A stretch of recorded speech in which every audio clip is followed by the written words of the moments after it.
کس سے شادی کریں؟ اس کے لیے ایک حدیث میں پڑھ دیتا ہوں رسول اللہ صلی اللہ علیہ وآلہ وسلم کی.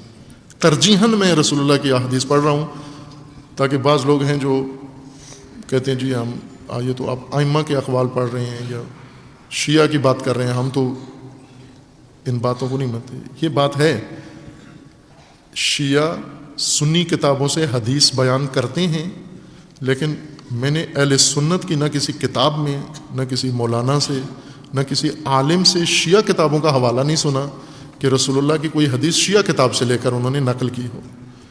شیعہ کرتے ہیں، بڑے بڑے فقہا شیخ طوسی سے لے کر آج تک وہ اہل سنت کی کتابوں سے جو معتبر احادیث ہیں وہ لے کر باقاعدہ بیان کرتے ہیں، لیکن اہل سنت وہ شیعہ کتابوں سے معتبر حدیث بھی نقل نہیں کرتے.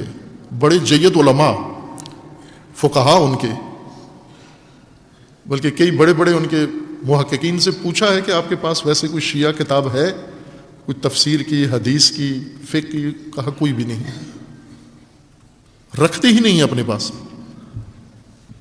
اگر وہ امام صادق علیہ السلام کا قول نقل کریں تو وہ شیعہ کو پرواہ نہیں ہے. امام صادق علیہ السلام رسول اللہ بار بار فرما رہے ہیں فلیس منی فلیس منی. یہ کمارے اتنے ہیں کروڑوں کے لحاظ سے، انہیں پتہ ہے کہ رسول اللہ نے فرمایا فلیس منی، تم مجھ میں سے نہیں ہو. یہ پھر بھی نعت کی مجلس میں جا کر اپنے آپ کو رسول اللہ سے جوڑ لیتے ہیں. رسول اللہ فرما رہے ہیں کہ نہیں ہے، نہیں ہوں مجھ سے. نماز میں آتے ہو تو شادی کر کے ہو، نماز آپ کی معراج کرے گی، عروج پہ چلی جائے گی. کس سے شادی کریں؟ رسول اللہ فرماتے ہیں تنکح المرأۃ علی 4 خلال. عورت سے 4 وجوہات سے شادی کی جاتی ہے. مرد 4 چیزوں میں سے کوئی ایک چیز معیار رکھ کر کسی عورت سے شادی کرتے ہیں، اور ان میں سے ایک شرعی اور دینی ہے. ایک رسول اللہ کا معیار ہے، باقی 3 رسول اللہ کے نہیں ہیں. وہ ہندی معیار ہیں، وہ عجمی معیار ہیں، ایرانی معیار ہیں، عربی معیار ہیں. ایک رسول اللہ کا معیار ہے. عورت سے 4 میں سے ایک وجہ سے شادی کی جاتی ہے: علی مالہا و علی دینہا و علی جمالہا و علی حسبہا و نسبہا.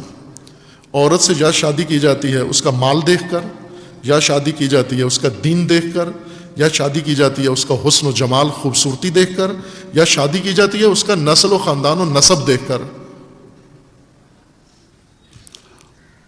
اور رسول اللہ فرماتے ہیں فَعَلَيْكَ بِذَاتِ الدِّينِ. تمہاری اگر شادی ہو مومنوں کی تو صرف دین دیکھو، نہ ذات دیکھو، نہ حسب دیکھو، نہ نسب دیکھو، نہ مال دیکھو، نہ جمال دیکھو. ایک اور روایت میں ہے کہ جو مال و جمال و حسب و نسب و ذات دیکھ کر شادیاں کرتے ہیں، خدا انہی عورتوں کے ذریعے ان خاندانوں کو برباد کرتا ہے. یہ خوبصورت عورتیں جن میں دین نہیں ہوتا، رسول اللہ کا فرمانا ہے کہ یہ ان کے لیے بڑی خوبصورت تعبیر رسول اللہ نے فرمائی ہے. یہ کون ہیں؟ یہ ہیں گندگی کے ڈھیر پر اگا ہوا پھول. گٹر پہ گندگی کے ڈھیر پر، گندی نالی میں اگا ہوا پھول. اس پھول کو تو کوئی سونگھتا بھی نہیں ہے. ان پھولوں کا گلدستہ بنا کر اگر آپ کو کہا جائے کہ ہم نے گٹر سے پھول توڑے ہیں، ڈھیر سے گندگی سے پھول توڑے ہیں اور آپ کے لیے گلدستہ بنا کر لائے ہیں، اس گلدستے کو آپ پھینکو گے دور، یہ آلودہ ہے، جراثیم ہے اس کے اندر. یہ خضراء الدمن، ڈھیر پہ اگا ہوا پھول سبزہ. رسول اللہ فرماتے ہیں پرہیز کرو ان سے. یہ خوبصورت چہرے بے دین گندگی کے ڈھیر کے اوپر اگے ہوئے پھول ہیں. تباہی ہے تمہارے دین کی، تمہاری نسل کی. روایت کے اندر ہے نسل تمہاری برباد ہے اگر خضراء الدمن سے شادی کر لی، تم نے گندگی پہ اگے ہوئے پھول سے اگر شادی کر لی. دین دیکھو، صرف دین کہ دین ہے اس کے اندر یا نہیں.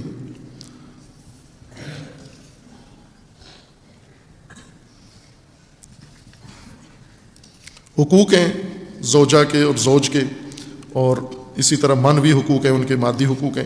یہ مفصل باب ہے، اس کے اندر متعدد سینکڑوں حدیث ہیں. ابھی اتنی ہی کافی ہیں.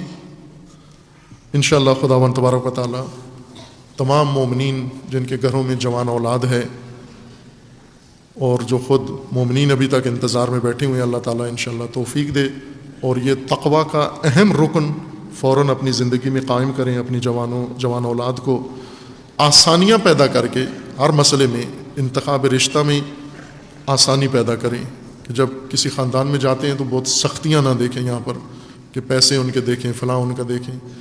اگر دین سیرت اچھی نظر آتی ہے تو وہاں پر اللہ کی ذات پر بھروسہ کر کے توکل کر کے شادیاں کر لیں۔ استخارے یہ نہیں ہیں تسبیح والے اور فال سے شادی نہ کرو، فال کی اصلاً شادیاں فیل ہوتی ہیں۔ استخارہ کرو، استخارہ یعنی دیکھ بھال کے نیت کر لو کہ ہم نے یہاں ظاہر پوچھا ہے، دیکھا ہے، پرکھا ہے، جھانک کے دیکھ لیا خاندان ٹھیک ہے اور فریق ٹھیک ہے، لڑکا ٹھیک ہے، لڑکی ٹھیک ہے، نیت کر لو کہ یہیں پہ کرنی ہے، اور پھر استخارہ کرو۔ یہ نیت کر کے پھر استخارہ کرو۔ کیا استخارہ کرو؟ کہ خدایا اس فیصلے میں خیر عطا فرما، دعا کرو۔ استخارہ دعا ہے، فال کو استخارہ نہیں کہتے۔ فال کی شادیاں فیل شادیاں ہیں۔ تیسرے دن لڑکی گھر بیٹھی ہوتی ہے، اب جھگڑا ہو جاتا ہے، سامان واپس کرو، وہ سامان واپس نہیں کرتے۔ اس قدر کثرت کے ساتھ خاندانی الجھنیں ہیں